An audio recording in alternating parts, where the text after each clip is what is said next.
नमस्कार दोस्तों, स्वागत है आपका एग्जाम मार्क के इस चैनल पे। मैं धनंजय सिंह और हम पढ़ रहे हैं कम्युनिटी हेल्थ नर्सिंग, जिसमें हमने 8वां यूनिट स्टार्ट किया है जो इप्नोलॉजिकल कॉन्सेप्ट ऑफ इप्नोलॉजी है। और इसमें आज हम पढ़ेंगे टाइम ट्रेंड्स और फ्लक्चुएशन इन डिजीज अकरेंस, इसके बारे में पढ़ेंगे। इसमें क्वेश्चन क्या होते हैं, क्वेश्चन कैसे आते हैं इसमें। अगर हम बात करें 2 नंबर में, तो बहुत सारे ये क्या है कि आप रिसर्च आप पढ़ेंगे 7 सेमेस्टर में, ठीक। 7 सेमेस्टर में रिसर्च में तो इसमें ऐसे ऐसे कुछ टॉपिक हैं जो आपको हेल्प करेंगे कैसे हम डाटा इकट्ठा करते हैं किसी भी डिजीज़ के ऊपर। जब हम रिसर्च करते हैं तो कैसे डाटा इकट्ठा करते हैं, तो ये सारे मेथड हैं इसमें, ठीक। आपका कोहरेट मेथड आएगा, इसमें क्रॉस सेक्शनल आएगा, लॉन्गिट्यूडनल आएगा, तो बहुत सारे हैं। तो क्वेश्चन इसमें पूछे गए हैं कोहरेट स्टडी के बारे में। कोहरेट स्टडी के बारे में पूछा गया है 2 नंबर में। ऐसे 2 नंबर में क्रॉस सेक्शनल के बारे में पूछा गया है। याद रखना, यूनिवर्सिटी के एग्जाम में 2 नंबर में क्रॉस सेक्शनल स्टडी क्या होती है उसके बारे में पूछा गया है। 5 नंबर में आपका ऑब्जर्वेशनल मेथड क्या होता है। ऑब्जर्वेशनल मेथड क्या होता है, जिसमें कौन कौन से ऑब्जर्वेशनल मेथड में आते हैं 5 नंबर में, ध्यान देना। 5 नंबर में फिर आपका एक्सपेरिमेंटल मेथड भी पूछा हुआ है। एक्सपेरिमेंटल मेथड क्या होते हैं। उसके बाद क्वेश्चन क्या पूछा है आपका 5 नंबर में पूछा है आपका ऑब्जर्वेशनल हो गया। ऑब्जर्वेशनल में कौन कौन से मेथड आते हैं अलग अलग, तो उसके बारे में पूछा हुआ है, जिसमें आपका एनालिसिस आता है। एनालिसिस हम कैसे करते हैं, जो आपका इंसिडेंस के बेसिस पे हम देखते हैं, रेट क्या होती है, फ्रिक्वेंसी क्या होती है, वो पूरा डिफाइन करने के लिए दिया था, डिटेल में पूछा हुआ था, वो 5 नंबर में भी आता है, ठीक। तो इस तरीके से इसमें क्वेश्चन बनते हैं। क्वेश्चन बहुत ज़्यादा इससे आते हैं और आपका कंपटीशन लेवल पे भी क्वेश्चन इससे बहुत ज़्यादा पूछे जाते हैं, ठीक। तो और भी हम डिटेल में देखेंगे कहाँ पे 5 नंबर वाले या 10 नंबर वाले क्वेश्चन कौन कौन से आते हैं। जहां आएगा हम आपको बताते रहेंगे। आगे बढ़ते हैं। तो time trend on fluctuation is the disease occurrence, ठीक।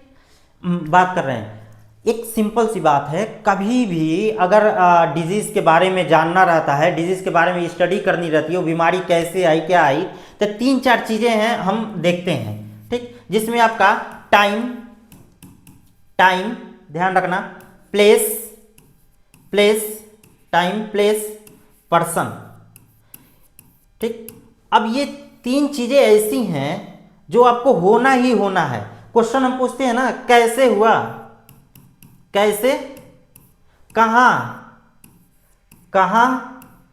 कैसे, कहां, कब, कितने, याद रखना ये, ठीक। Question mark, question mark, question mark और क्वेश्चन मार्क, समझ में आया ये। कैसे पहला क्वेश्चन रहेगा, कैसे फैला, ध्यान देना। कहां, प्लेस बताओ कहां, कब, टाइम बताओ कब हुआ भाई, कितने लोग प्रभावित हुए, तो यही क्वेश्चन पूछता है सीधे। अगर कहीं स्टडी आप करने जा रहे हैं तो स्टडी में आपसे इन्हीं के बेसिस पे तो आप स्टडी करते हैं, पूछते हैं, डाटा कलेक्ट करते हैं। अगर किसी हॉस्पिटल से आप डाटा ले रहे हैं कि उस हॉस्पिटल में कितने परसेंटेज मरीज ये आ रहे हैं, उनका इंसिडेंस रेट क्या है, प्रेवलेंस रेट क्या है, उनका मोर्टेलिटी रेट क्या है, कैसे आ रहे हैं, उनका बैकग्राउंड क्या है, किस एरिया से सबसे ज़्यादा मरीज आ रहे हैं, तो यही सारी क्वेश्चन हमारे रहते हैं, यही हम क्वेश्चन पूछते रहते हैं, यही हमारा क्वेश्चन होता है। कैसे, कहाँ, कब और कितने, ठीक। उन्हीं सभी चीज़ों के बारे में हम स्टडी करते हैं। क्या हो जाता है, मेथड अलग अलग हो जाते हैं। एक होता है ऑब्जर्वेशनल मेथड, एक होता है एक्सपेरिमेंटल मेथड। ऑब्जर्वेशनल मेथड क्या होता है, सिंपल सी, हम ऑब्जर्व कर रहे हैं, उसमें कुछ भी चेंज नहीं कर रहे हैं। हम पुराने डाटा से ऑब्जर्व कर रहे हैं कि पहले जब बीमारी आई थी तब क्या था, अभी का डाटा से ऑब्जर्व कर रहे हैं, आने वाले भविष्य में क्या हो सकता है, ठीक, उसके बेसिस पे हम कर रहे हैं। तो होता है ना, पर्सपेक्टिव और रेट्रोस्पेक्टिव की बात करते हैं। पर्सपेक्टिव की बात करते हैं कि हाँ पहले क्या चीज़ें क्या आती, रेट्रोस्पेक्टिव उसमें डिटेल में हम जाते हैं तो क्या क्या चीज़ें उसमें आती हैं। तो एक होता है भविष्य के लेवल पे जाके देखना, यानी कि आपका आने वाले समय में कितने इसके डिजीज हो सकते हैं, क्या रेट हो सकता है, फ्रीक्वेंसी क्या हो सकती है, उसका प्रिवलेंस रेट क्या हो सकता है, उसके बेसिस पे हम स्टडी करते हैं। तो वो मेथड अलग अलग हमारे हो जाते हैं, ठीक। तो उन्हीं के बारे में हमें पढ़ना है, जिसमें आपका आता है short term fluctuation, periodic fluctuation और लॉन्ग टर्म ट्रेंड। इसके बारे में हम डिटेल में पढ़ेंगे। तो उसी के बारे में बात कर रहा है ये। पैटर्न ऑफ द डिजीज में be describe by the time of the occurrence, ठीक। Help of the disease is the seasonally 3 type के ट्रेंड में ये बदलते हैं। यानी कि क्या होता है कि कुछ बीमारियां ऐसी होती हैं जो सीजन के ऊपर डिपेंड होती हैं, कि सीजन आया तो बीमारी आई, सीजन गया तो बीमारी चली गई। कुछ बीमारियां ऐसी रहती हैं एक ही बार होंगे, वो सिंगल एक्सपोजर होगा। जैसे हम एग्जांपल लेते हैं नागासाकी हिरोशिमा का। नागासाकी हिरोशिमा का अगर एग्जांपल हम लेते हैं तो उसमें क्या होता है कि जब बम का एक्सपोजर हुआ था, ध्यान देना, बम का एक्सपोजर हुआ था तो रेडिएशन के द्वारा एयर पॉल्यूटेड हो गया, बहुत सारे डस्ट निकले उससे, है ना। उससे क्या हुआ, ल्यूकेमिया मतलब कैंसर वाले पीड़ित वाले व्यक्ति बहुत ज्यादा आए। तो एक सिंगल की बात कर रहे हैं, एक टाइम पे वो फैला, उससे लोग ग्रसित हुए। सिंगल सोर्स ऑफ पॉइंट की हम बात करते हैं, वो हमारे शॉर्ट टर्म में आ जाता है। पीरियोडिक यानी कि वो बार बार रिपीट कर रहा है, सीजनली हो सकता है वो, उसके बारे में। इसी में आपका आता है कंटिन्यूअस, यानी कि वो लगातार होता रहा है। तो कंटिन्यूअस क्या हो सकता है भाई, कंटिन्यूअस यही हो सकता है ना कि कोई खाना, कोई भोजन है, कोई पानी है, वो दूषित है, ठीक, और उससे बार बार बार बार बार बार क्या होता है, टाइफाइड होता जा रहा है, किसी को टाइफाइड होता जा रहा है, तो कंटिन्यूअस में आएगा, ठीक। या मल्टीपल की बात करें, मल्टीपल की अगर मल्टीपल की हम बात करते हैं, इसी में मल्टीपल की बात करते हैं, तो उसमें क्या होता है कि उस बीमारी के लिए बहुत सारी चीजें रिस्पॉन्सिबल होती है, बहुत सारी रिसोर्सेज होते हैं। जैसे टाइफाइड है, उसके लिए क्या क्या क्या हो सकता है, पहला हो सकता है आपका वाटर हो सकता है, दूषित वाटर, ठीक, दूषित भोजन हो सकता है। तो एक से ज्यादा आपके सोर्स ऐसे हैं जिससे बीमारी हो सकती है, तो ये इसमें आता है। लॉन्ग टर्म की बात अगर हम करते हैं तो लॉन्ग टर्म ऐसा होता है कि बहुत साल बाद ग्रेजुअली, मतलब धीरे धीरे भी चेंज होता है और बहुत फास्ट भी चेंज होता है, लेकिन बहुत लंबे समय में दिखता है उसका असर। ईयर हो सकता है, डिकेड हो सकते हैं, कई सालों में, 10 सालों में हो सकते हैं। तो ये उसके बारे में डिटेल में हम पढ़ते हैं आगे। ये ध्यान रखना कि हम किसी आगे आपका शॉर्ट टर्म फ्लक्चुएशन की बात कर रहे हैं। तो शॉर्ट टर्म फ्लक्चुएशन की वही है आपका जिसमें सिंगल पॉइंट होता है। और ये क्या होता है कि सिंगल पॉइंट की बात करते हैं हम, सिंगल, याद रखना, सिंगल पॉइंट की बात करते हैं हम, पॉइंट का। और रैपिड, याद रखना, रैपिड यानी कि बहुत तेजी से फैलता है, ये फैलता है, तेजी से फैलता है, स्प्रेड होता है। यानी कि सिंगल पॉइंट होगा और बहुत तेजी से रैपिड स्प्रेड होगा, रैपिड स्प्रेड होगा। यानी कि शॉर्ट टर्म की बात करें, सिंगल पॉइंट सोर्स होते हैं और बहुत तेजी से फैलते हैं, जिसका हम एग्जांपल क्या लेते हैं, वो नागासाकी हिरोशिमा वाला बम वाला जो एग्जांपल हम बताए थे, वो एग्जांपल आप लिख सकते हैं, ठीक। epidemic is the population is the best suited is the example of the short term fluctuation. These are the following the ये टाइप है आपका common sources of epidemic. It is defined as the one which of the group of the person exposed of the infectious agent or toxin from the same sources. तो इसमें short term में हमको पहले क्या लिखना है, शॉर्ट टर्म में आपका कॉमन सोर्सेस ऑफ एपिडेमिक हो जाएगा, जिसमें पहला सिंगल एक्सपोजर और the point sources of epidemic. Single exposure का हमने बताया था, क्या क्या एग्जांपल थे इसमें। आपका एग्जांपल था ल्यूकेमिया का example have the occurred in the Hiroshima following the atomic bomb blast. यानी कि इसमें दे रहा है epidemic in which the cases infected at the same time usually from the single source of exposure. यानी कि single source होगा, पहले हमने देख लिया था, ठीक। एक्सपोजर आपका the exposure disease the agent short and concurrent is also take place the result of environmental pollution हो गया, मोस्टली अब related of the air, water and food. यानी कि जब अगर हम बम एक्सपोजर की बात करें, ध्यान देना, बम एक्सपोजर की हम बात करें तो रेडिएशन निकला, रेडिएशन इससे निकला, ठीक, रेडिएशन आया, ये क्या हुआ, एयर, ध्यान देना, एयर, डस्ट इसके, यानी कि ये कहाँ है, इन्वायरमेंट में बात करें हम, ये हमारे सोर्स हो गए, इससे जो मैन है, ठीक, इनहेल किए, ये डस्ट हो गया, एयर पार्टिकल हो गया, रेडिएशन हो गया, स्किन पे काम किया। तो यानी कि हमारा इसमें तीनों आ गए। एयर आ गया आपका पॉल्यूटेड, पॉल्यूशन, डस्ट, यानी कि सिंगल एक्सपोजर है हमारा, सिंगल एक्सपोजर।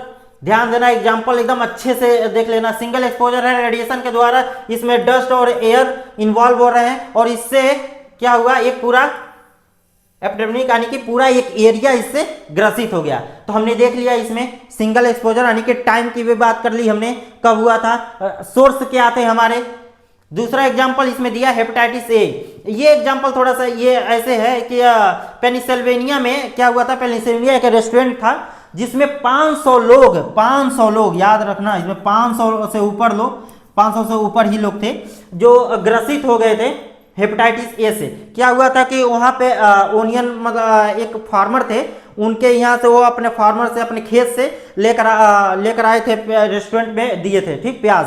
अब उससे क्या हुआ, प्याज से उसमें वायरस था आपका, ठीक। उस वायरस से जब इतने लोग उस रेस्टोरेंट में भोजन किए, खाना खाए, तो इतने लोग एक साथ आपके एक्सपोजर में आए थे हेपेटाइटिस ए के, ठीक। तो सिंगल आने की इसमें हम दो चीजें, पहले हमने एयर की बात कर ली थी, अब इसमें हमने क्या बात कर लिया, फूड का, ठीक। तो आने की इसमें आपका दोनों इन्वॉल्व हो गया, फूड भी आ गया और एयर। तो ये एग्जांपल आपका फूड के लिए हो गया, यानी कि कंटामिनेटेड फूड, याद रखना, कंटामिनेटेड फूड। और ये हमारा एयर हो गया, रेडिएशन हो गया, आपका डस्ट पार्टिकल हो गया, इससे फैला। तो single exposure of the point source of epidemic कैसे होता है ये।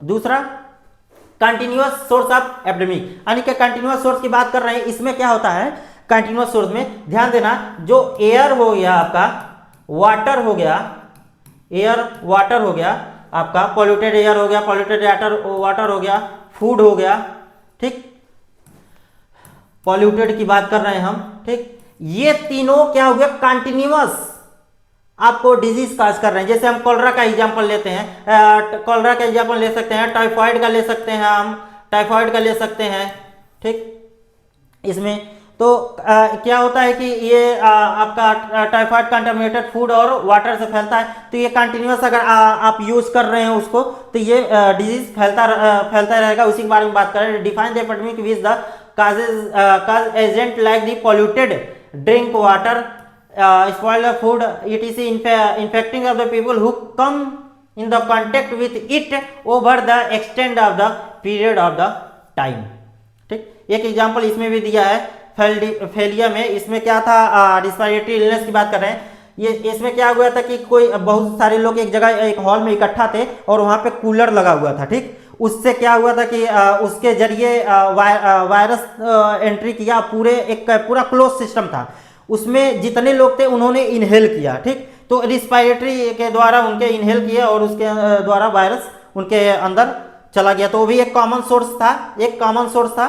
और वहाँ से पॉइंट सोर्स था जिसमें बहुत शॉर्ट टर्म में ये इतने लोग बहुत कम समय में, समय बहुत कम लगा वहाँ पे और बहुत कम समय में इतने लोग ग्रसित हो गए, बहुत ज़्यादा लोग कंटामिनेटेड उसमें हुए थे। ये एग्जाम्पल है उसका रिस्पिरेटरी का। तो कंटिन्यूअस सोर्सेस हो गया। पर्सन टू पर्सन या प्रोपिगेटेड एपिडेमिक की बात कर रहे हैं, ठीक। तो पर्सन टू पर्सन अगर बात करते हैं हम, कैसे ये फैलता है। कोई ये होता है ना कि इतने एरिया में कहीं सुनाता है कि 14 लोग या फिर 500 लोग HIV से ग्रसित हो गए अचानक में, ठीक। तो उसी बात कर रहे हैं। जैसे अभी बहुत सारे ये एग्जाम्पल देखे जाते हैं कि एक हॉस्पिटल में, एक जेल में इतने कैदी HIV पॉजिटिव हुए, ठीक। यानी कि अगर पर्सन टू पर्सन बात करें, वो भी एक एरिया है, एक आपका कम्युनिटी है जहां पे अचानक में कुछ ही समय में इतने लोग ग्रसित हो गए HIV से। माध्यम क्या था, कांटेक्ट, यानी कि डायरेक्ट हो सकता था या फिर इनडायरेक्ट हो सकता था।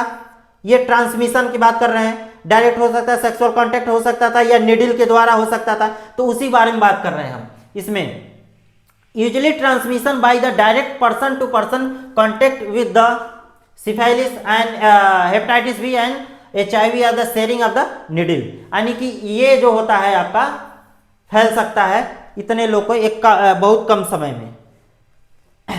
अगर मिक्स्ड एपिडेमिक्स की बात करें हम, होता क्या है, तो इसमें हम जो पढ़े थे, पहला सिंगल वाला और दूसरा हम कॉन्टिन्यूअस जो हम पढ़े थे कॉन्टिन्यूअस, तो इसमें जो एग्जाम्पल थे आपके और ये जो एग्जाम्पल था, इन दोनों को मिक्स कर दें हम तो ये आ जाएगा आपका, ठीक। यानी कि इसमें सिंगल आपका एक्सपोजर हो रहा था, सिंगल एक्सपोजर हो रहा था बहुत फास्ट, और इसमें क्या था कि एक टाइम पे हो रहा था, एक ही टाइम पे एक बार हुआ था। जैसे नागासाकी हिरोशिमा की अगर हम बात करें तो एक ही बार हुआ था एक्सपोजर, ठीक। या फिर ऐसी घटना जो ओनियन वाला एग्जांपल हम लोग लिए थे, जो रेस्टोरेंट में फैल गया था, एक बार एक एक्सपोजर से हुआ था। तो पॉइंट आपका सोर्स क्या था, एक्सपोजर तो क्या था, सिंगल एक पॉइंट था। तो उसकी बात कंटिन्यूअस क्या था, इसमें हम एयर की बात कर रहे थे, कंटामिनेटेड वाटर की बात कर रहे थे, और ये लगातार फैल सकता है कंटामिनेटेड फूड के द्वारा। ये हमेशा साल दर साल होता रहता है, आज हुआ कल हुआ परसों भी होगा, अगर जो हम उसको सही से प्रिवेंशन ना करें तो कंटिन्यूअस। तो इन दोनों का अगर जो हम देखें तो ये आ जाता है आपका मिक्स्ड एपिडेमिक में, उसी के बारे में बात कर रहा है। When the epidemic have the feature of the both common sources, ठीक। Propagative epidemic and the refer to the mix of the any. Propagative की अगर हम बात किए थे तो वही आ गया था आपका पर्सन टू पर्सन, और कॉमन सोर्सेस का हमने कॉमन सोर्सेस का एग्जांपल, हमने कॉमन सोर्सेस पढ़ा भी था वहां पे, जो आपका कंटिन्यूअस में आ रहा था, एयर वाटर, ये आपका क्या था, कॉमन सोर्स था, इसके द्वारा फैल रहे थे, उसी का एग्जांपल दिया हुआ है आपका।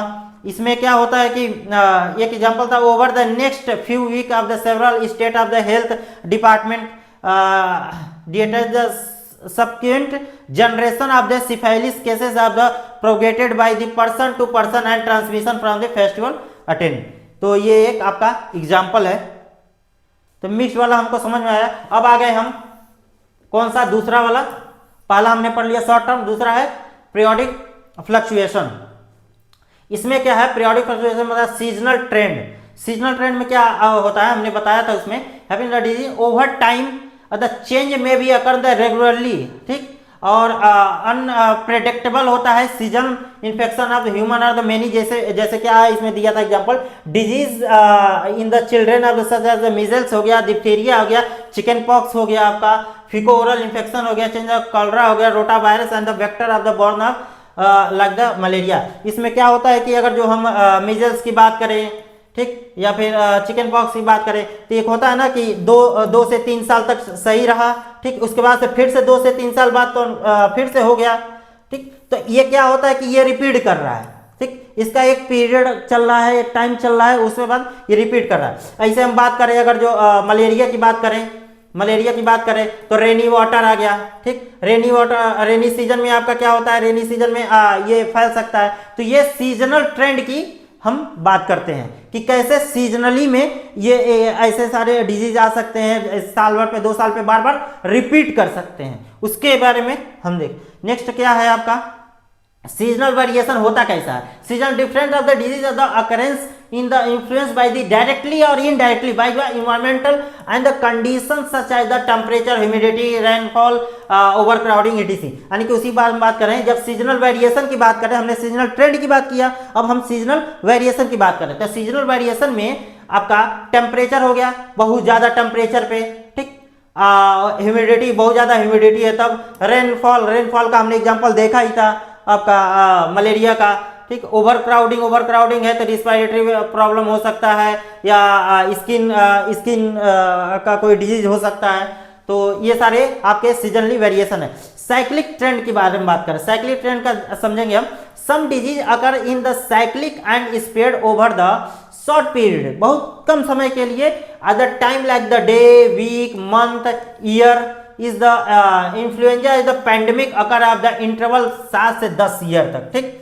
Automobile accident is the US the more frequently of the weekend. यानी कि एक ये अगर जो हम इसकी बात करें, एग्जाम्पल में दिया इन्फ्लुएंजा का, पैंडेमिक का, तो ये इंटरवल यानी कि 7 से 10 साल बाद इसकी साइकिल रिपीट होती है, ऐसा एक एग्जाम्पल दिया है। उसके बाद एक्सीडेंट का केस हम लोग यूएस में देखा गया था, तो इसमें वीकेंड पे बहुत ज़्यादा एक्सीडेंट होते हैं। तो यानी कि ऐसी साइक्लिक ट्रेंड जिसपे आपका वो वीकली हो सकता है या फिर यहाँ पे दिया ना वीकली हो सकता है, डे टू डे रिपीट कर सकता है, या मंथली या फिर ईयर वाइज ये साइक्लिक ट्रेंड रिपीट कर सकता है। हमने हमारा टॉपिक भी तो यही है, ट्रेंड था हमारा, ठीक, कि हाँ कि क्या ट्रेंड है डिजीज के फैलने का, कब कब फैल सकते हैं। तो सीजनल वेरिएशन हम देख लिया, आ जाएगा तो लिख लेंगे सीजनल वेरिएशन और साइक्लिक ट्रेंड।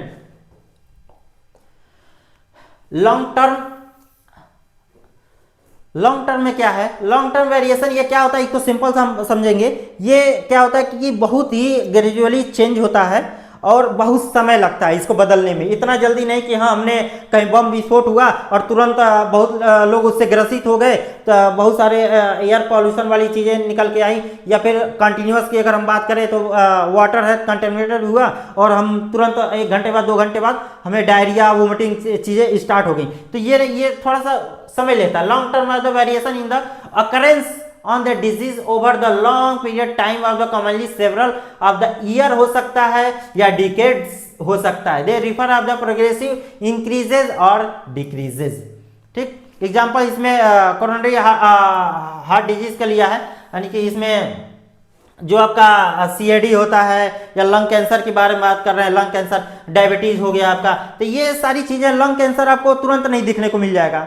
भाई स्मोकिंग उसकी लाइफ स्टाइल ऐसी है, लाइफ स्टाइल उसकी ऐसी है, धीरे धीरे पी रहा है, 10 साल 15 साल 20 साल या 5 साल या 2 साल पे इसको धीरे धीरे चाहिए। तो लॉन्ग टर्म का यही बात करेंगे कि मतलब बहुत ही धीरे इसमें चेंजेज होते हैं, ग्रेजुअली चेंज होता है, मतलब कंटिन्यूस चेंज होगा लेकिन बहुत ही स्लो इसमें चीजें देखी जाती है, इसीलिए साल दर साल लग सकते हैं, इसमें साल दर साल लग सकते हैं, धीरे धीरे चेंज होते हैं। ये आपके एग्जांपल दिया हुआ है, ट्यूबरकुलोसिस द पोलियो हो गया, ट्यूबरकुलोसिस हो गया, डिप्थीरिया हो गया, the decline of the trend. इसमें डायबिटीज इतना जल्दी कोई होता नहीं है, ये जो ज़्यादा 40 साल 50 साल पे ज़्यादातर केसेस देखे गए हैं डायबिटीज के। तो ये कर रहा है लॉन्ग टर्म साइकिल, यानी ये हमारा यहाँ पे तीनों हमने समझ लिया, शॉर्ट टर्म, लॉन्ग टर्म क्या होता है और पीरियोडिक क्या होता है। अब ये क्वेश्चन आता है, अगर जो आपको बोल दिया कि ट्रेंड ऑफ अकरेंस बताइए क्या होते हैं, तो आपको इतना तो लिखना पड़ेगा, ये आपको बिना इसके लिखे आप यूनिवर्सिटी के एग्जाम में अगर आता है तो इतना तो लिखना ही पड़ेगा। अब हम आते हैं स्टडी पे, जो हमारे मेथड है स्टडी पे, कैसे हम स्टडी करेंगे, जो चीज़ें हमने बताया कि टाइम प्लेस और पर्सन होते हैं उसी की बेसिस पे। तो एपियोलॉजिकल अप्रोचेस क्या रहेंगे हमारे, डिजाइन फॉर द मेथड, हमने कैसे एपियोलॉजिकल स्टडी हम कैसे करेंगे। एक एपियोलॉजिस्ट जो होते हैं, जो रिसर्च करते हैं, ऑब्जर्वर जो होते हैं, एक्सपेरिमेंट जो करते हैं, तो क्या क्या मेथड अपनाएंगे किसी भी डिजीज को, उसको जानने में कि वो कैसे फैला था, कहाँ से आया था, कितने लोगों को प्रभावित किया है, ये चीजें हम इसमें आता है डिस्क्रिप्टिव पहला, ठीक। उसके बाद से एनालिटिकल आपका आ गया, उसके बाद से एक्सपेरिमेंटल। इसमें हम डिटेल में पढ़ेंगे क्या क्या होते हैं और किन किन में डिवाइड किया गया है। नेक्स्ट स्लाइड में हम ऐड किए हैं इसको आपका। इसमें 3 होते हैं मेजर, हमने देख लिया, डिस्क्रिप्टिव और एनालिटिकल और एक्सपेरिमेंटल। पहला डिस्क्रिप्टिव, एनालिटिकल और एक्सपेरिमेंटल। अगर आता है कि कौन कौन से मेथड हैं हमारे, तो ये तीनों हमारे मेथड होते हैं। नेक्स्ट वाले में हमने इसको अच्छे से ऐड किया है। टाइप ऑफ एपियोलॉजिकल स्टडी, ध्यान देना, टाइप ऑफ एपियोलॉजिकल स्टडी। पहला नॉन एक्सपेरिमेंटल। अगर हम नॉन एक्सपेरिमेंटल की बात कर रहे हैं, ठीक, तो नॉन एक्सपेरिमेंटल में ऑब्जर्वेशनल स्टडी आता है, ठीक, ऑब्जर्वेशनल स्टडी। एक्सपेरिमेंटल, इसमें इंटरवेंशनल स्टडी आता है। तो क्लियर हो गया पहला मेथड में। पहला क्या है हमारा, non experimental, experimental. Non experimental में ऑब्जर्वेशनल स्टडी, एक्सपेरिमेंटल में इंटरवेंशनल स्टडी, ठीक। अब इसको हम 2 पार्ट में डिवाइड करते हैं। पहला पॉपुलेशन के बेसिस पे, पॉपुलेशन के बेस पे, और दूसरा इंडिविजुअल के बेस पे, पहला पॉपुलेशन के बेस में। तो नॉन एक्सपेरिमेंटल ऑब्जर्वेशनल स्टडी ये आपका होता है पॉपुलेशन के बेस पे और इंडिविजुअल के बेस पे। अब पॉपुलेशन के बेस पे जो डिस्क्रिप्टिव होता है, हेल्थ सर्वे में लेते हैं, ध्यान देना, पॉपुलेशन के बेस पे जो डिस्क्रिप्टिव होता है हेल्थ सर्वे के लिए, और जो एनालिटिक होता है इकोलॉजिकल स्टडी के लिए, ध्यान देना। यानी कि जब पॉपुलेशन बेस पे हम बात करेंगे तो दो चीजें हमारी होंगी, पहला क्या, डिस्क्रिप्टिव हेल्थ सर्वे, दूसरा एनालिटिक इकोलॉजिकल स्टडी। अब आते हैं इंडिविजुअल के बेसिस पे। इंडिविजुअल के बेसिस पे बात करें तो डिस्क्रिप्टिव जो होता है इसमें दो चीजें आती हैं, ध्यान देना, दो चीजें आती हैं। पहला हो जाएगा केस रिपोर्ट, दूसरा क्या हो जाएगा, केस सीरीज। डिस्क्रिप्टिव में आ जाएगा case report, case series. Analytic में case control and case reflection.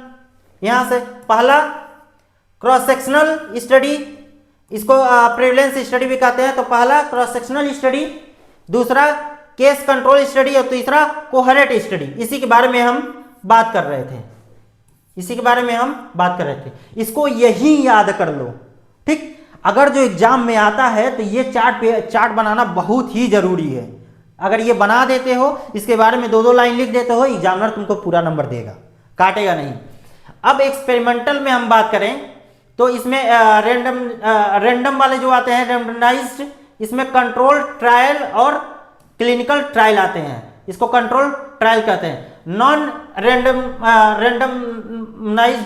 Randomised इसमें जो आते हैं वो होता है आपका एक्सपेरिमेंटल फील्ड ट्रायल या कम्युनिटी ट्रायल, ठीक।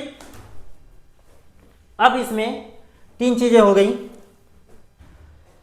क्या क्या, एक बार और इसमें हमको इसको रिवाइज करेंगे, पूरी तरीके से इसको याद कर लेंगे हम यहीं पे।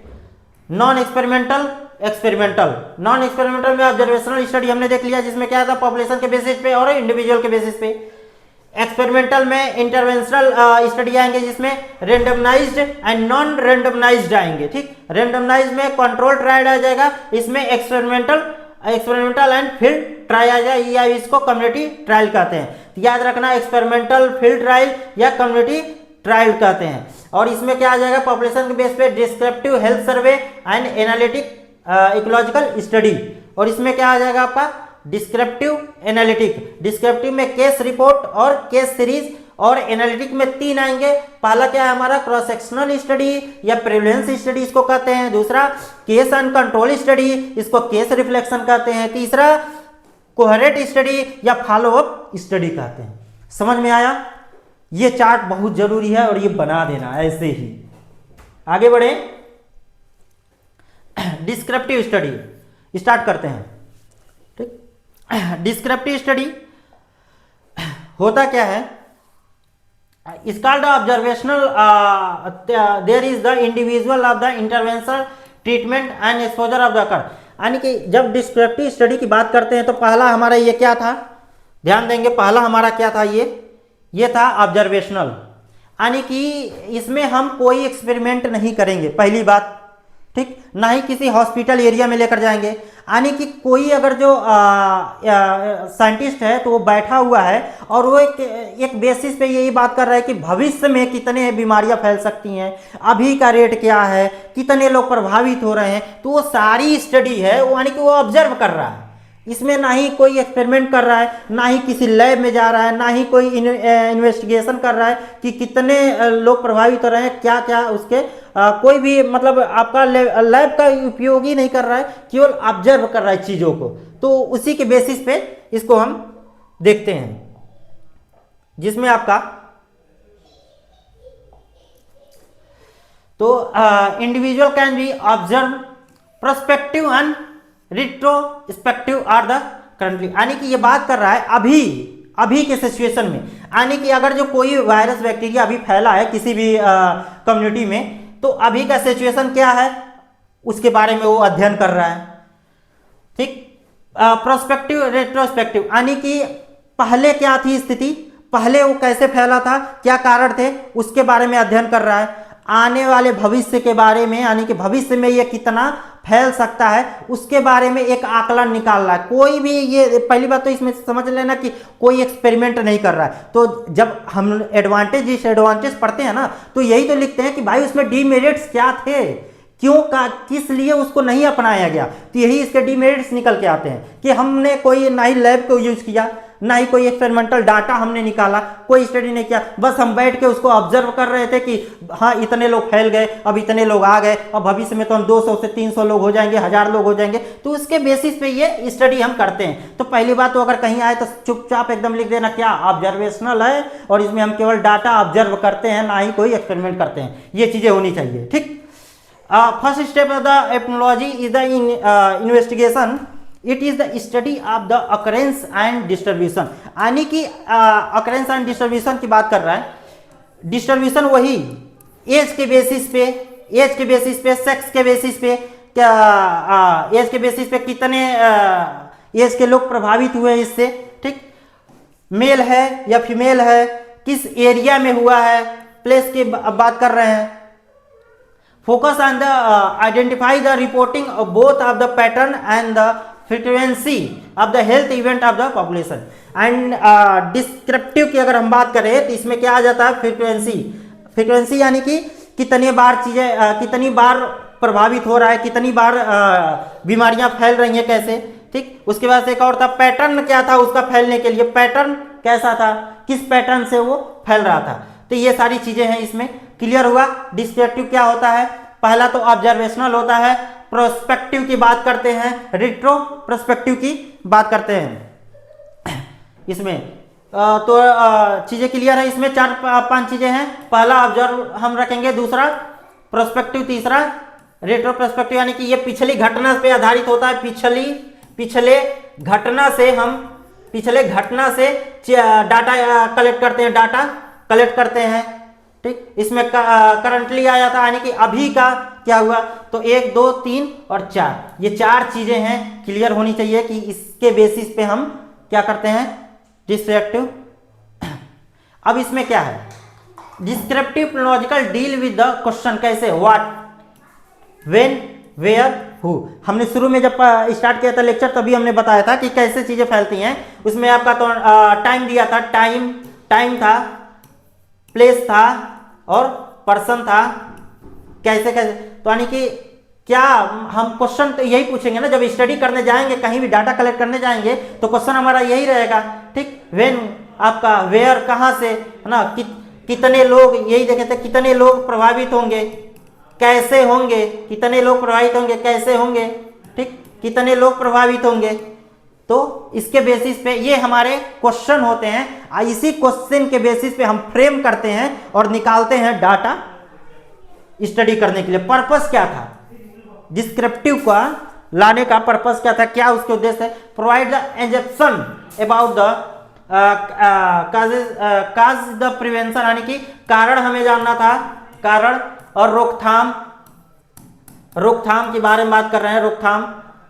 That usually the investigated further the formal study that test of the hypothesis. हमने बात किया था ना इसमें कि ये क्या है आपका, ये है ऑब्जर्वेशनल स्टडी। हाइपोथेसिस पे हम बात करते हैं, ठीक। एक एग्जम्पशन निकालते हैं कि हाँ, अनुमान निकालते हैं कि हाँ ये ऐसा हुआ होगा, ऐसे फैल सकता है, भविष्य में ऐसे और ज्यादा फैल सकते हैं, ठीक। Assess the health status of the population, ये हमारे पर्पस थे। फंक्शन क्या है, डिस्क्रिप्टिव एपिनोलॉजी का फंक्शन क्या है, इसमें इसको कैसे काम करते हैं, इस पे कंटिन्यूअस मॉनिटरिंग, पहला रिपोर्टिंग करेंगे, ठीक। हेल्थ स्टेटस, पहले का भी अभी का हेल्थ स्टेटस, दोनों का ध्यान रखना है, ठीक। Health related the behaviour population, यानी कि अगर जो हम बात करें इसके बेसिस पे, तो हम जब कहीं स्टडी करने जाते हैं तो पहली चीजें होती हैं कि हम मॉनिटरिंग कर रहे हैं। मॉनिटरिंग कब कर रहे हैं, पहले के डाटा से, अभी के डाटा से। जब हमने स्टार्ट किया, जब हम रिसर्च बंद करने वाले, रिसर्च खत्म करने वाले, तो उसके बीच में कितनी सारी चेंजेस हुई, उसकी मॉनिटरिंग करेंगे, रिपोर्टिंग करेंगे हम भाई, डाटा कलेक्ट करके रखेंगे, उस टाइम का डाटा डेली की रिपोर्टिंग करेंगे, डेली का डाटा इकट्ठा करेंगे। हेल्थ स्टेटस क्या था उसका, हेल्थ स्टेटस उस टाइम पे, अभी क्या हेल्थ स्टेटस है, आने वाले भविष्य में क्या उसका हेल्थ स्टेटस होगा, ठीक। Health related the behaviour population, यानी कि उससे हेल्थ से रिलेटेड क्या लोगों में क्या बिहेवियर, क्या चेंजेस आ रहे हैं, क्या परिवर्तन आ रहा है। दूसरा आइडेंटिफिकेशन ऑफ द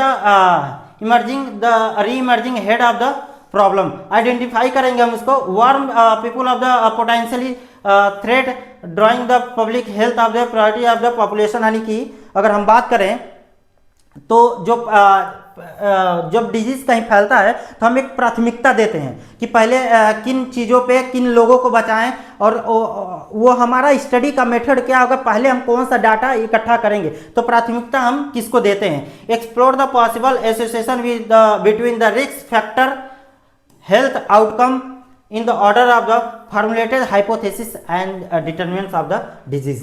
यानी कि उस बीमारी को फैलने के लिए क्या क्या कारक क्या क्या थे जिससे वो बीमारियां फैल रही थी, पूरे एजेंट के बारे में हम बात करेंगे, उसका डाटा इकट्ठा करेंगे। ये इस स्टडी से, इस डिस्क्रिप्टिव का यही फंक्शन था कि हमें पूरा एक्सप्लोर एक माध्यम मिलता है चीज़ों को इकट्ठा करने के लिए। तो ये हमारे फंक्शन है, इसमें कुछ नया नहीं यूज ऑफ द। अब इसको हम कैसे यूज करेंगे, डिस्क्रिप्टिव मेथड जो होता है आपका वो कैसे यूज करेंगे, इसमें दिया है provide the essentially information which the develop the hypothesis framework interpret of the result. इसमें provide the surveillance to the observe change in the over time. जाहिर सी बात है, जब हम डाटा इकट्ठा करते हैं तो ये जरूरी नहीं है कि ऑब्जर्वर जो हमने उस टाइम लिया, ठीक, अब बाद में भी वही चीज़ें, वही आपको डाटा मिले, तो क्या होता है ओवर टाइम, मतलब समय के अनुसार एक्सचेंज होता रहता है। लेकिन हम पर्सपेक्टिव और रिट्रोस्पेक्टिव की बात किया ना, यानी कि क्या होता है पिछली घटना से आधारित पे हम वो चीज़ें इकट्ठा कर रहे हैं, ठीक। Provide the foundation of the study of the population, यानी कि ये एक फाउंडेशन हमें बेस देता है, ठीक। किसी भी स्टडी में जो हमारा स्टार्टिंग का जो डाटा हम इकट्ठा करने का जो मेथड होता है, और इसके बेसिस पे हम एक्सपेरिमेंटल पे भी चलेंगे, क्योंकि हमने इसमें बहुत से ऐसे डाटा हम इकट्ठा करने वाले हैं पॉपुलेशन के बेसिस पे, जिसमें एज आता है, आपका सेक्स आता है, ऑक्यूपेशन आता है, कहाँ काम करते हैं, किस एज के लोग प्रभावित करें, ये सारा हम डाटा इकट्ठा करें। तो इसके बेसिस पे भी हम एक्सपेरिमेंटल को करते हैं। तो ये डाटा ये हमारा फाउंडेशन बना रहा है भैया, ऐसे नहीं है कि ये सारी चीज़ें जब इकट्ठा कर रहे हैं तो ये कहीं न कहीं हमको आगे दूसरे मेथड में भी ये काम आने वाली हैं, हम देखेंगे आगे इसको। तो ये इस तरीके से हम यूज़ कर सकते हैं। ये 3 पॉइंट है आपका इसमें, प्रोवाइड द फाउंडेशन को बताता है स्टडी ऑफ पॉपुलेशन का।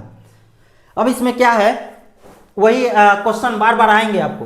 अब भाई जा रहे हो तुम इकट्ठा करने डाटा, कहीं भी अगर किसी भी डिजीज का ऑब्जर्व करने, तो तुम क्या क्या चीज़ें पूछोगे, कैसे करोगे। तो 3 बेसिक क्वेश्चन आपके होते हैं, ठीक, 3 बेसिक क्वेश्चन होते हैं।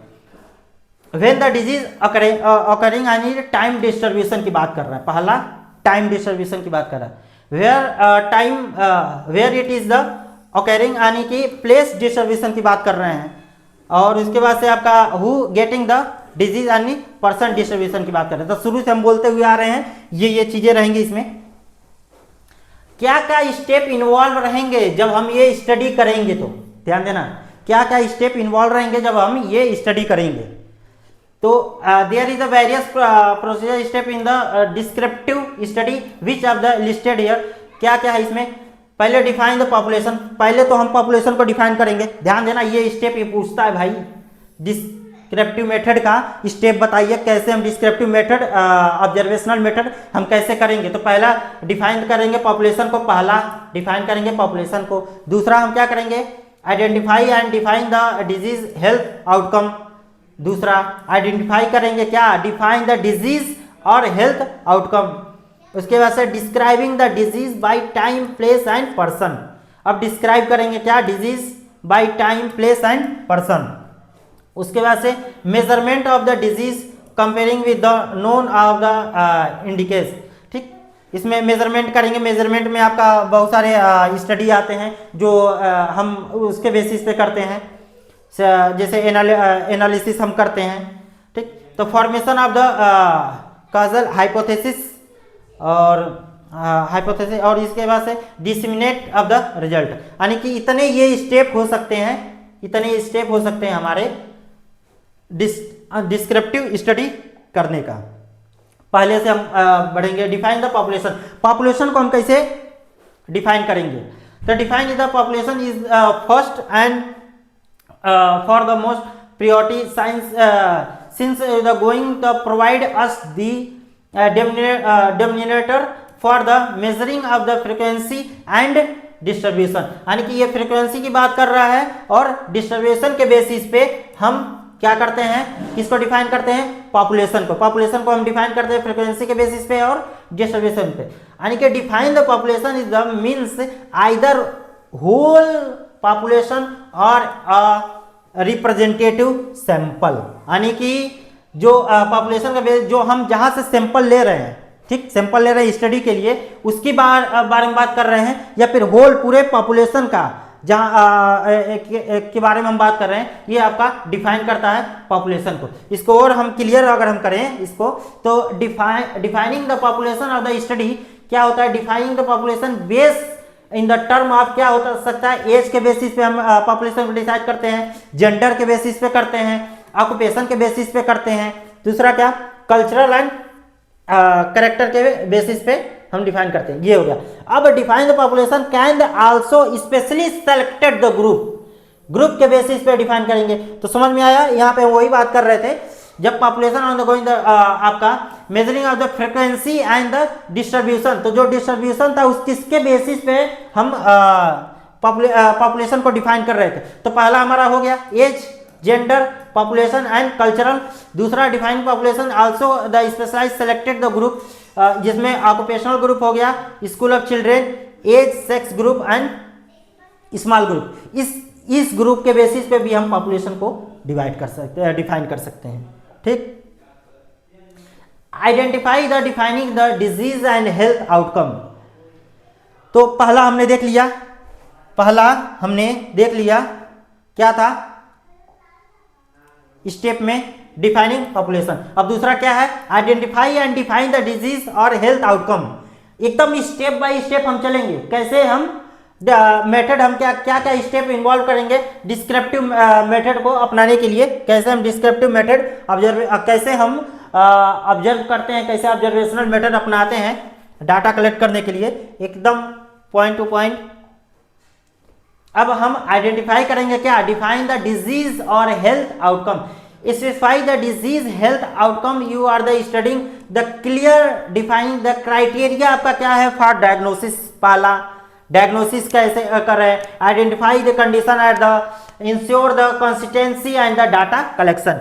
यानी कि जब आप उस डिजीज को आइडेंटिफाई कर रहे हैं कि वो डिजीज क्या है, कैसे आया है, तो उसका बेसिस क्या हो सकता है। पहले तो आप जाएंगे वहां पे, ऑब्जर्वेशनल मेथड है आपका, ऑब्जर्व कर रहे हैं, ठीक, डायग्नोसिस करेंगे, पहला डायग्नोसिस करेंगे, identify the condition of the ensure the consistency, यानी कि कंसिस्टेंसी आपका क्या रहेगा, कैसा पैटर्न रहेगा, कि किस बेसिस पे करेंगे, लगातार कर रहे हैं, रुक रुक के कर रहे हैं, डे के दिन के माध्यम से, मतलब एक दिन में कर रहे हैं, 10 दिन या 15 दिन, आपका पूरा एक ट्रेंड रहेगा, टाइम ट्रेंड रहेगा कि कैसे हम कर रहे हैं। डाटा कलेक्शन, डाटा हम कलेक्ट करेंगे, तो उसके बेसिस पे हम आइडेंटिफाई करेंगे। तो पहला हमने पॉपुलेशन को डिवाइड कर लिया, पॉपुलेशन कैसे डिफाइन कर लिया कि इस ग्रुप पे स्टडी करनी है, किस पे करना है, स्कूल वाले बच्चों पे करना है या फिर किसी कम्युनिटी में करना है, ठीक, अलग अलग ग्रुप पे, तो वो हमने पहला कर लिया। दूसरा आइडेंटिफाई कर लिया, define the disease of the health of outcome, किस बेसिस पे करेंगे, क्या करेंगे, डायग्नोसिस करेंगे, कंसिस्टेंसी के बेसिस पे करेंगे, तो ये हमारा दूसरा हो गया। तीसरा क्या आएगा आपका, क्राइटेरिया चूज करना पड़ेगा पॉपुलेशन फॉर स्टडी के लिए। स्टडी के लिए क्राइटेरिया आपको चूज करना पड़ेगा, जिसमें क्या है, choosing the large population while the enhance the generalization for the result of meaningful way. जिसमें क्या था, स्टेबल कम्युनिटी की बात कर रहे थे, able the choosing the study of the population should be clearly defined as the eligible not the floating of the population. यानी कि हम अगर स्टडी कर रहे हैं तो कोई ऐसा मान लो ये कम्युनिटी है, कहीं स्टडी कर रहे हैं, तो यहाँ पे जो लोग हैं, ध्यान देना, यहाँ पे जो लोग हैं वो यहाँ से माइग्रेट करके कहीं और ना जाए, या फिर इसमें लोग एक्स्ट्रा ना आए, क्योंकि जब हम स्टडी करते हैं तो उतने लोगों का सैंपल ले लिए, ठीक, और ये लोग कहीं जा रहे हैं फिर वहां से आ रहे हैं, तो इतने लोगों, अब इनका एक्सपोजर जो है वो चेंज हो जा रहा है उस एरिया से, कहीं गए, कहीं से और से डिजीज लेकर चले आए और यहाँ पे और लोगों को कंटेमिनेटेड और लोगों को फैला दिए, ट्रांसमिशन हो गया कॉन्टेक्ट माध्यम से कैसे भी, तो क्या हुआ कि ये चीजें स्टडी ये गलत हो जाएगी, फिर वो नहीं, आपको डाटा वो नहीं मिल पाएगा, कितने लोग गए कितने लोग आए ये पूरा हमारे पास डाटा है नहीं। तो एक ऐसा सिस्टम होना चाहिए, है ना, स्टेबल, जहाँ पे माइग्रेशन वाली प्रक्रिया ना हो, health care of the facility should be assess the provided the medical care for the those are the needed are the without delay. यानी कि ऐसा हमें पॉपुलेशन ऑफ द स्टडी हम ऐसे करेंगे जहाँ पे क्या अगर कोई बीमारी होती है, कुछ भी होता है, तो वहाँ पे हॉस्पिटल, वहाँ पे आपको मेडिकल केयर तुरंत प्रोवाइड हो जाए, देरी ना हो, उसके बारे में बात कर रहे हैं। तो हमारा ये तीसरा हो गया। ये हमारा चौथा है एपनोलॉजिकल डिफिनेशन। एपनोलॉजिस्ट क्या होते हैं उसके बारे में डिफाइन करने के लिए बोल रहा है। तो कर रहा है इसमें प्रोबेबल केस होता है ये case that meet the clinical case definition has the non contributory are the serological virological testing are the not the epidemiologically linked by the confirm the cases। यानी कि इसमें क्या हुआ, जब हम बात किए थे ऑब्जर्वेशनल मेथड का, तो ऑब्जर्वेशनल मेथड में यही था ना कि हम कोई उसके बेसिस पे एक्सपेरिमेंट नहीं करेंगे। एक्सपेरिमेंटल मतलब लेबोरेटरी का मेथड हम नहीं कोई अपना रहे हैं। तो कोई भी डाटा हम ले रहे हैं तो इसमें कोई कल्चर हम नहीं कर पा रहे हैं, वो वायरस है या फिर किसी सीरम से लेके हम कर रहे हैं या फिर टिश्यू का कल्चर लेके एक्सपेरिमेंट करके हम डाटा निकाल रहे हैं, ये सारी चीजें इसमें हम नहीं कर पा रहे हैं। confirm the cases the case that the laboratory confirm that the meet the clinical case the definition and the epidemiological link the confirm of the cases। यानी कि दो चीजें हो सकती हैं। अगर जो कंफर्म केसेस, अगर हम लेबोरेटरी के द्वारा कोई अगर जो वायरस बैक्टीरिया कोई किसी से ग्रसित है उसको ले जाकर लेबोरेटरी द्वारा उसका ब्लड कल्चर करवा ले रहे हैं या फिर टिश्यू कल्चर करवा रहे हैं या फिर यूरिन कल्चर जैसे भी करवा रहे हैं, तो उससे हमको क्या हुआ, एक क्लिनिकल मतलब एक पर्टिकुलर हमें पता चल गया कि इस वायरस से वो फैल रहा है। तो एपनोलॉजिस्ट जो होते हैं वो उसी दोनों चीज़ों बारे में बात कर रहे हैं। एक तो होता है कि हमारा ऑब्जर्वेशनल मेथड है, हम कोई एक्सपेरिमेंट नहीं कर रहे हैं। दूसरा एक है कि हम एक्सपेरिमेंट करके उसके बेसिस पे हम निकाल रहे हैं। तो जो एपनोलॉजिस्ट होते हैं वो दोनों मेथड अपना के और एक आपका दोनों के माध्यम से स्टडी करते हैं और डाटा कलेक्ट करते हैं और आपका जो केसेस होते हैं उसको बताते हैं, उसी के बारे में बात कर रहा है। ठीक, अब दे रहा है डिस्क्राइबिंग द डिजीज, यानी कि उसी के बारे में बात की हमने। इससे पहले हमने देखा था टाइम डिस्ट्रीब्यूशन का हो गया, उसके बाद से प्लेस डिस्ट्रीब्यूशन का, पर्सन डिस्ट्रीब्यूशन का, हमने ये दो बार हो गया था। अब इसमें टाइम के बारे में बात कर रहे थे। तो क्या था कि टाइम, प्लेस और पर्सन, यानी कि जब हम स्टडी ये करेंगे तो किस किस एज के लोगों में, पूरा एक ग्रुप था ना कि इस एज में इस मेल या फीमेल में जेंडर के आधार पे उसके बेसिस पे किस पॉपुलेशन में क्या क्या क्लाइमेट हमारा होगा, क्या कम्युनिटी होगी, उसके बेसिस पे हम कर रहे थे। तो टाइम था आपका, टाइम में ईयर हो सकता है, सीजनली हो सकता है, मंथ हो सकता है, वीक हो सकता है, डे हो सकता है, आवर ऑफ ऑनसेट हो सकता है, ड्यूरेशन। तो इसके बेसिस पे, टाइम के बेसिस पे बताए थे ना कि सीजनली कोई बीमारी फैल सकती है, उसके पे हम स्टडी कर रहे हैं। मंथली कोई बीमारी फैल सकती है, वीकली कोई बीमारी फैल सकती है, डे एक दिन में हो सकता है, आवर ऑफ द ऑनसेट हो सकता है, ड्यूरेशन आपका हो सकता है, प्लेस क्लाइमेटिक जोन हो सकता है, दूसरा कंट्री रीजन हो सकता है, अर्बन एंड रूरल हो सकता है, लोकल कम्युनिटी हो सकती है, टाउन हो सकता है, सिटीज हो सकता है, इंस्टीट्यूशन हो सकता है। यानी कि प्लेस की बारे में बात करें तो country, region, urban, rural, local community, town and cities के बारे में हो गया। ठीक, अब पर्सन में आ गया आपका एज, किस सेक्स में, मैरिटल स्टेटस में, ऑक्यूपेशन हो गया, सोशल स्टेटस हो गया, एजुकेशन हो गया, बर्थ ऑर्डर क्या था उनका, फैमिली साइज क्या थी, उनकी फैमिली साइज क्या थी, न्यूक्लियर फैमिली था।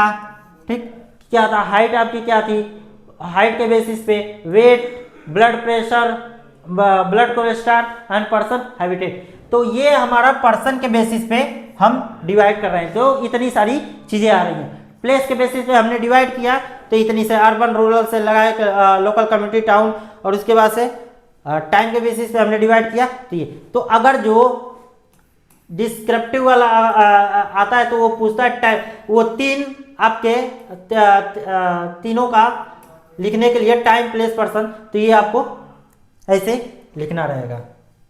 आगे बढ़े, अब आता है टाइम डिस्ट्रीब्यूशन। कैसे होता है टाइम डिस्ट्रीब्यूशन। इसमें दिया है डिजीज पैटर्न में भी describe by its the time of the occurrence by the week हो सकता है, मंथ हो सकता है, ईयर हो सकता है, डे ऑफ वीक हो सकता है, आवर हो सकता है, ऑनसेट हो सकता है। यानी कि जब टाइम डिस्ट्रीब्यूशन के बेसिस पे हम बात करेंगे डिस्क्रिप्टिव मेथड का, एपिलॉजी का, तो वो हमारा क्या हो सकता है, वीक भी हो सकता है, मंथ भी हो सकता है, ईयर भी हो सकता है। This explain the whether disease seasonally whether is the so the periodic increase of decrease whether the follow of constant and the time trend.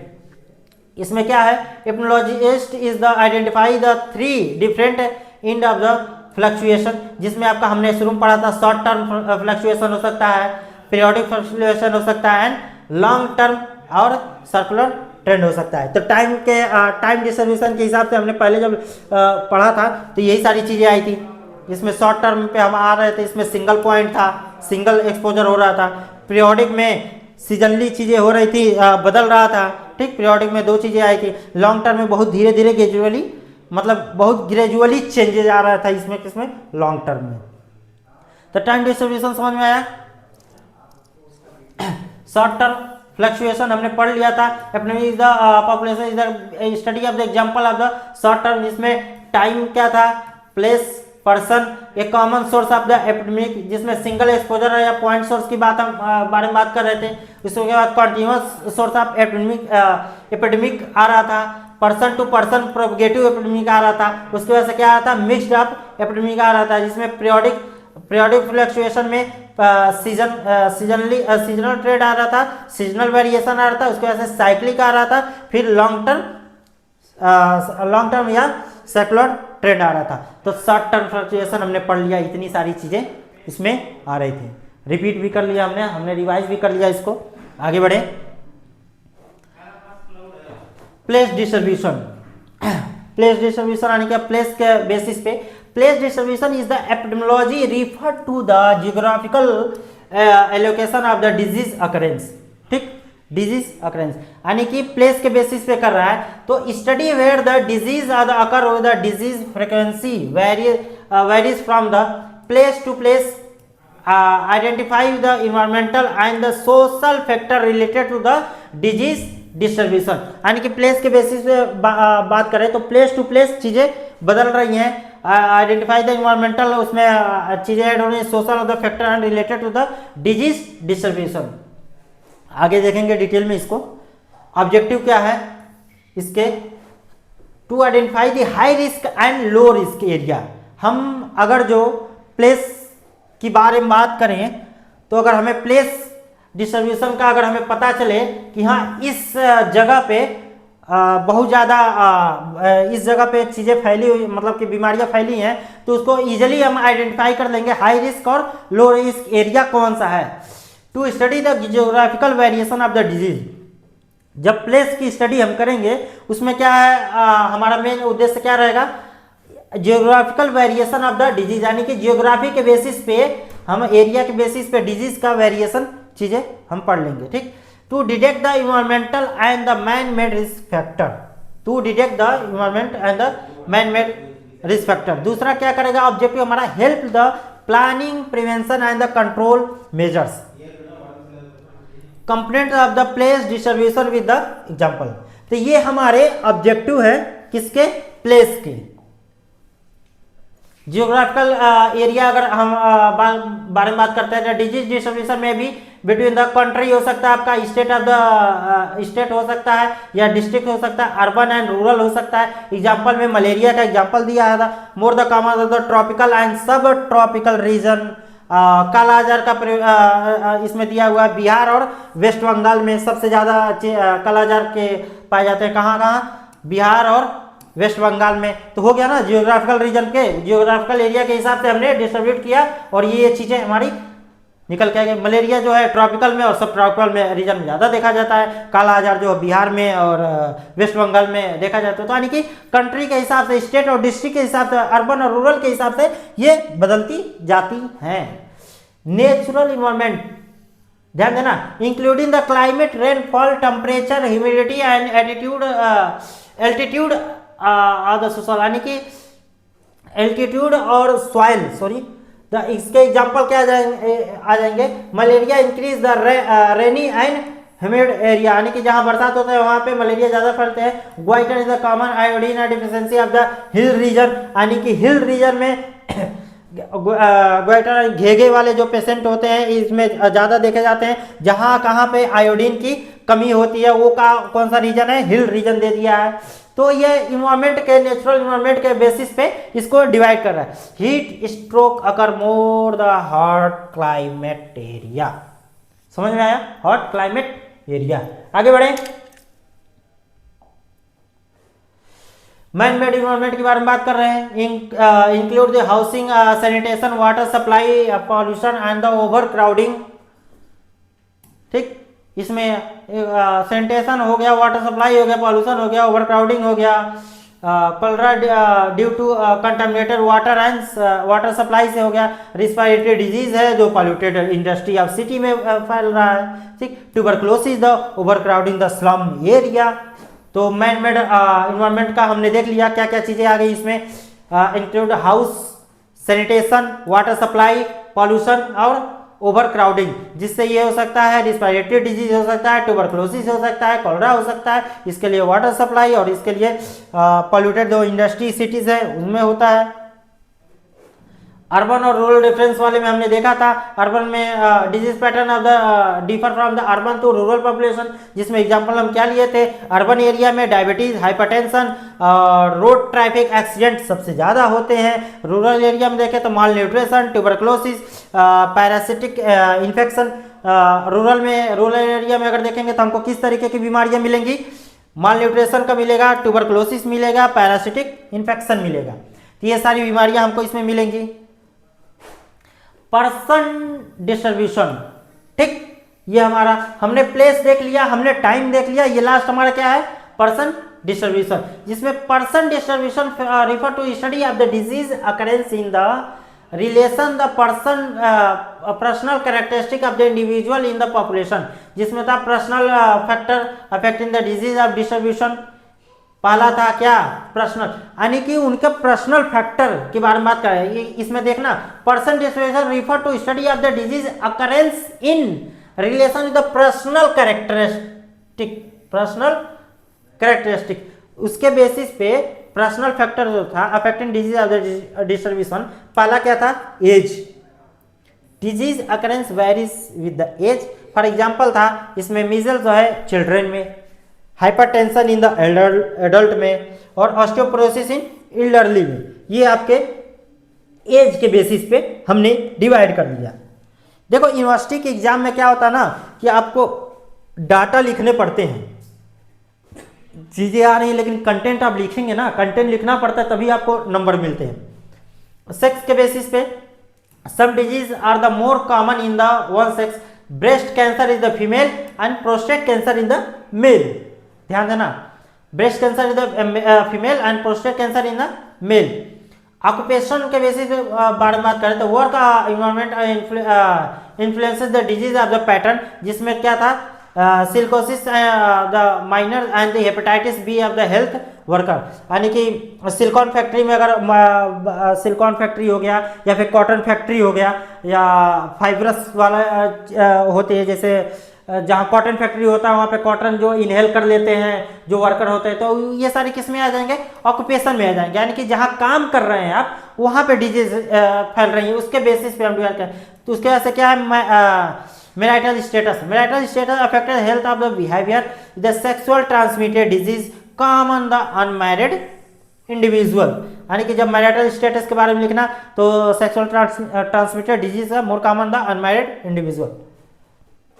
Social class के बारे में बात करेंगे, socio economic status influence the disease occurrence, इसमें क्या आ जाएगा आपका, ट्यूबरक्लोसिस आ जाएगा और malnutrition lower social class.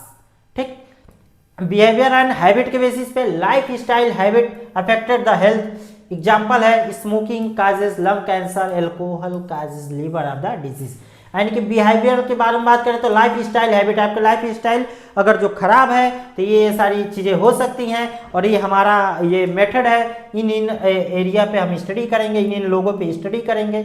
Stress आ गया, इसमें stress affect the physical mental health, जिसमें stress leading of the hypertension of the heart disease. Migration हमने पढ़ा था, migration movement of the people, influence of the disease of the spread, example tuberculosis among of the migrate of the worker, ethnicity, genetic and cultural factor affected the disease, बहुत सारे हो सकते हैं।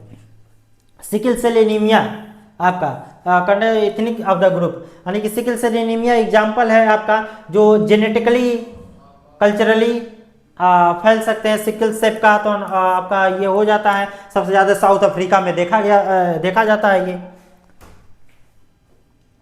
तो ये हमारे हमने इतनी सारी चीज़ें कवर की और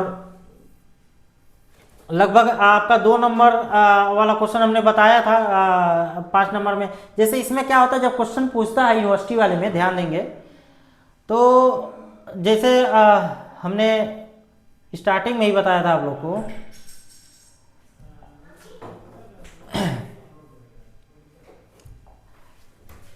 तो ट्रेंड इसमें आपका था 3 चीजें, जैसे शॉर्ट टर्म फ्लक्चुएशन, यानी कि जब 2 नंबर की हम बात 2 नंबर हो गया आपका, 3 नंबर और 5 नंबर में। तो जो 5 नंबर वाला था तो यही मेथड आपका दे सकता है, डिस्क्रिप्टिव मेथड बताइए क्या हो सकता है। तो डिस्क्रिप्टिव मेथड वाला जो क्वेश्चन है ये 5 नंबर में पूछ सकता है, ठीक। उसमें डिस्क्रिप्टिव मेथड और बाकी क्रॉस सेक्शनल हो गया, और आपका क्रॉस सेक्शनल हो गया, लॉन्गिट्यूडिनल हो गया, या फिर कोहेरेंट स्टडी हो गया। ये आपके 2-2 नंबर में पूछे गए क्वेश्चन हैं और पूछे जाते हैं। तो बाकी हम नेक्स्ट लेक्चर में पढ़ेंगे इसके आगे, बहुत इंपॉर्टेंट है, हर बार पूछे जाते हैं।